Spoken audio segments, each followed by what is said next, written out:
तो आज हम बात करेंगे क्लास 10th एनसीईआरटी मैथ्स की एक्सरसाइज 1.3 के क्वेश्चन नंबर 1 पे। और इससे पहले हमने एक्सरसाइज 1.1 और एक्सरसाइज 1.2 के सारे क्वेश्चंस अपने चैनल पे अपलोड कर चुके हैं। अगर आप उसे नहीं देखे हैं तो प्लीज उसे जरूर देखिए, लिंक डिस्क्रिप्शन में दे रखा है। ठीक है, तो क्या कह रहा है क्वेश्चन हमसे, प्रूव दैट √5 इज इरेशनल। यानी हमें यह दिखाना है कि √5 क्या है, एक इरेशनल नंबर है। और यहाँ पे हम जो मेथड यूज करेंगे उस मेथड का नाम होगा मेथड ऑफ कॉन्ट्राडिक्शन। इस मेथड में हम क्या करेंगे, पहले गलत चीज जो है कि मानेंगे, ठीक ना, और फिर उसी गलती को ले जाके लास्ट में हम कहेंगे कुछ कि ये जो हमने माना था वो गलत था, इसलिए ऐसा कुछ हुआ। ठीक है, देखते हैं कैसा कुछ हुआ। हम सबसे पहले क्या करेंगे, लिखेंगे let √5 is rational number. √5 is rational number.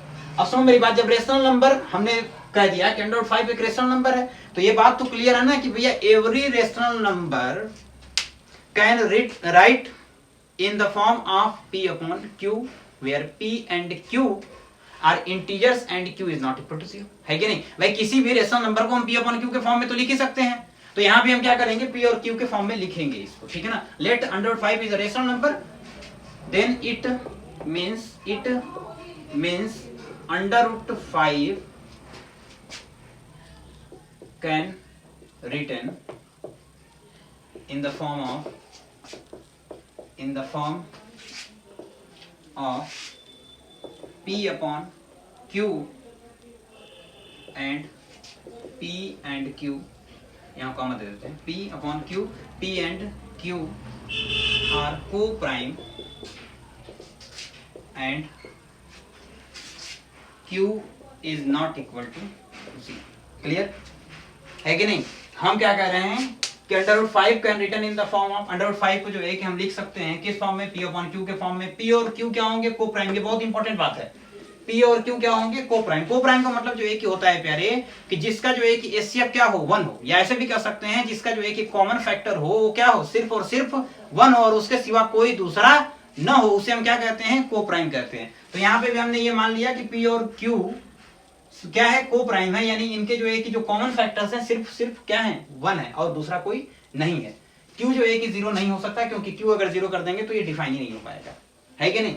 अब यहां से हम क्या करेंगे, इसी बात को मैथमेटिकली लिखेंगे, तो क्या हो जाएगा, √5 is equal to P upon Q, है कि नहीं। अब क्रॉस मल्टीप्लाई जो है कि इसका कर देते हैं, तो कितना हो जाएगा, √5Q is equal to P। Now squaring both side, squaring both side, दोनों तरफ क्या करेंगे, स्क्वायर करेंगे, तो कितना हो जाएगा, √5Q square is equal to P square. क्या करते हैं, है कि नहीं। अब जब स्क्वायर करेंगे तो कितना हो जाएगा, ये 5Q square is equal to कितना, P स्क्वायर। अब यहां से Q square is equal to क्या, ऐसा लिख सकते हैं, P स्क्वायर ओवर 5, है कि नहीं। अब हम लगाएंगे theorem 1.3। According to theorem 1.3, when P square is divisible by 5 then P is also divisible by 5। Clear, मैं क्या कर रहा हूं कि P स्क्वायर अगर 5 से क्या होता है, डिवाइड होता है, तो इसका मतलब ये हुआ कि P भी 5 से डिवाइड होगा, है ना। तो इस बात को हम क्या करेंगे, लिखेंगे। नहीं समझ में आया, जैसे एग्जांपल से समझा देते हैं। जैसे मैं ये कह रहा हूं कि 10 का स्क्वायर 5 से डिवाइड होता है ना, तो इसका मतलब ये हुआ कि 10 भी क्या होगा, 5 से डिवाइड होगा। चेक भी कर सकते हैं, कितना हो गया, ये 100 होगा, 100 ओवर 5, ये कितने टाइम्स कटेगा, 20 टाइम्स, और ये कितना होगा, 5 to 10। बस यही तो है थ्योरम 1.3, है ना। तो इसी को हम क्या करेंगे, यूज करेंगे, यहां लिखेंगे when P square is divisible by 5, it means P is also divisible by 5, है ना। अब जब ये 5 से डिवाइड होगा तो कुछ मिलेगा हमें, है कि नहीं। मुझे नहीं मालूम क्या मिलेगा, लेकिन कुछ तो मिलेगा ना, और वो जो कुछ भी मिलेगा क्या होगा, इंटीजर होगा। तो मैं जो है कि यहां पे क्या करूंगा, लिखूंगा कि P over 5 is equal to C, और C क्या है, इंटीजर है, कोई सा भी इंटीजर, है कि नहीं भाई। कुछ भी तो मिलेगा, और वो जो कुछ भी मिलेगा वो क्या होगा, इंटीजर होगा। अब यहां से क्या करते हैं, क्रॉस मल्टीप्लाई करते हैं अपॉन में इसके 1 करके, तो ये कितना हो जाएगा 5c is equal to p, 5c is equal to p। Clear है। यहां फिर से हम क्या करेंगे, स्क्वायर करेंगे, squaring both side, squaring both side. तो जब बोथ साइड स्क्वायर करेंगे तो इसका स्क्वायर कितना हो जाएगा, 5 का स्क्वायर 25 और c का स्क्वायर c स्क्वायर हो जाएगा और p स्क्वायर यहाँ पे। Clear.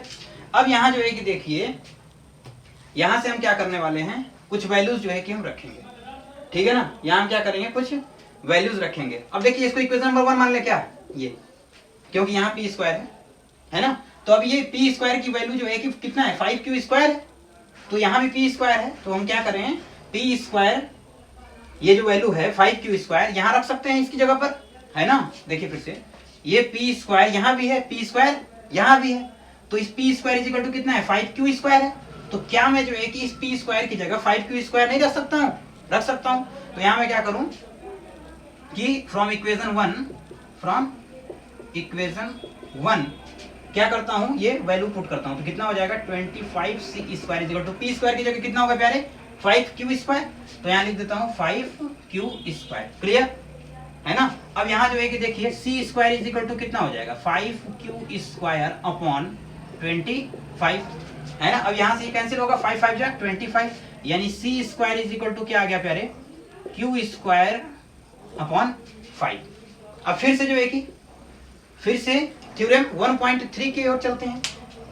When q square is divisible by 5 then q is also divisible by 5, है कि नहीं। इस बात को लिखेंगे, When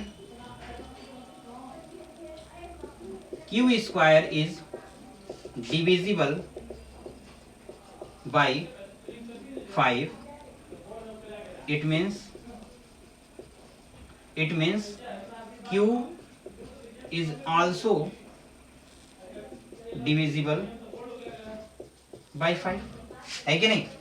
और जब ये 5 से डिवाइड होगा तो कुछ आएगा, ठीक है ना। ये 5 से डिवाइड होगा तो क्या होगा, कुछ आएगा, और वो कुछ जो आएगा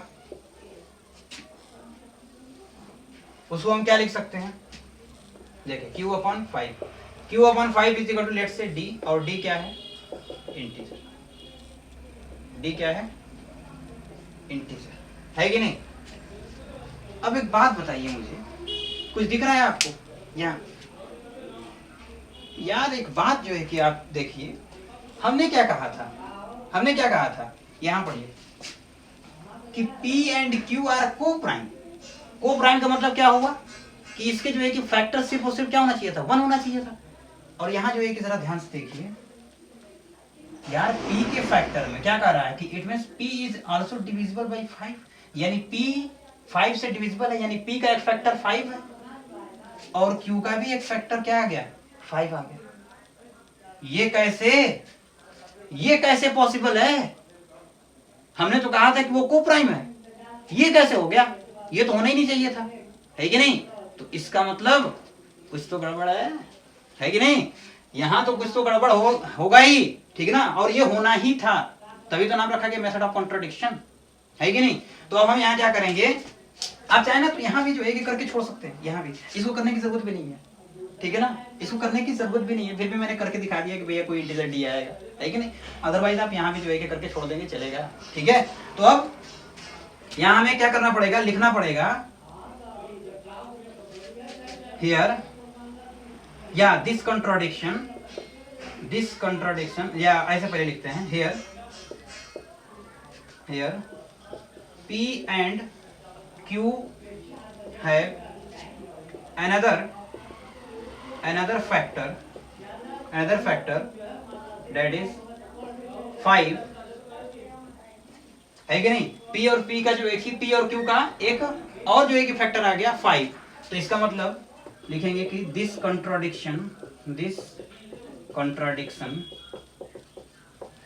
has arisen due to our wrong assumption,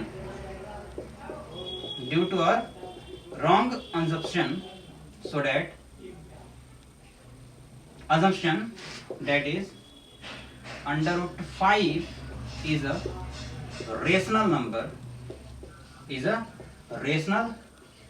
number so that yeah we can say under root 5 is irrational.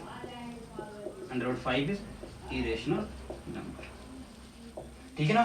थोड़ा सा जो है कि आपको तकलीफ हो सकती है क्योंकि इसमें थोड़ा सा लिखना पड़ेगा, ये सब अपने सब बनावटी काम है, अपने हिसाब से बना के आप लिख लेंगे, ठीक है ना। जरूरी नहीं कि जो किताब में जो है कि छपा है वैसे ही का वैसे लिखे। टीनेट में भी पॉसिबल डेट एक आध गलतियां मुझसे भी हो गई वहीं तक लिखने में, ठीक है ना, ग्रामेटिकल एरर, बट जो मेथड है आप ऐसे ही लगाएंगे, ठीक है ना, ऐसे लगाएंगे। सबसे पहले एक बार फिर से सुन लीजिए मैंने क्या किया है।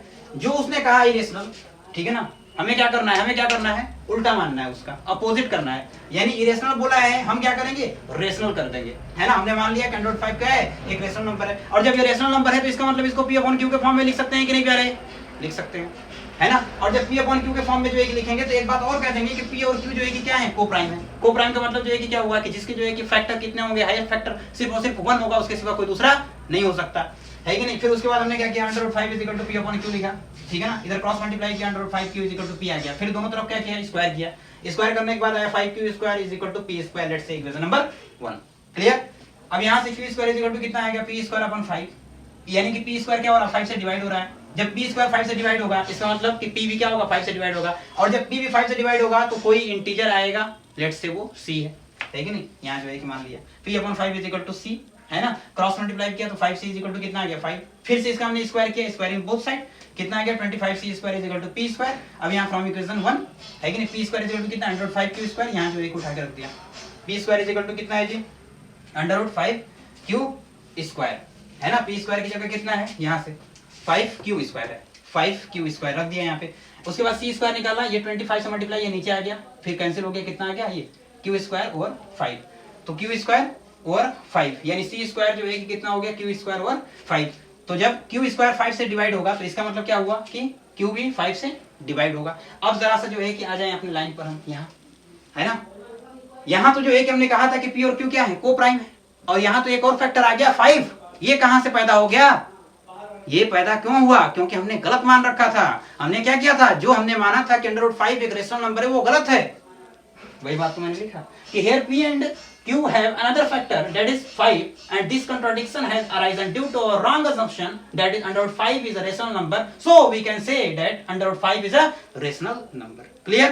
तो जितने भी जो है कि अब क्वेश्चन होंगे, अंडर रूट 5 हो, अंडर रूट 7 हो, अंडर रूट 3 हो, अंडर रूट 2 हो, जितने सारे इस टाइप के क्वेश्चन होंगे सारे के सारे सेम मेथड से लगेंगे। फिर मिलते हैं नेक्स्ट वीडियो में, थैंक यू।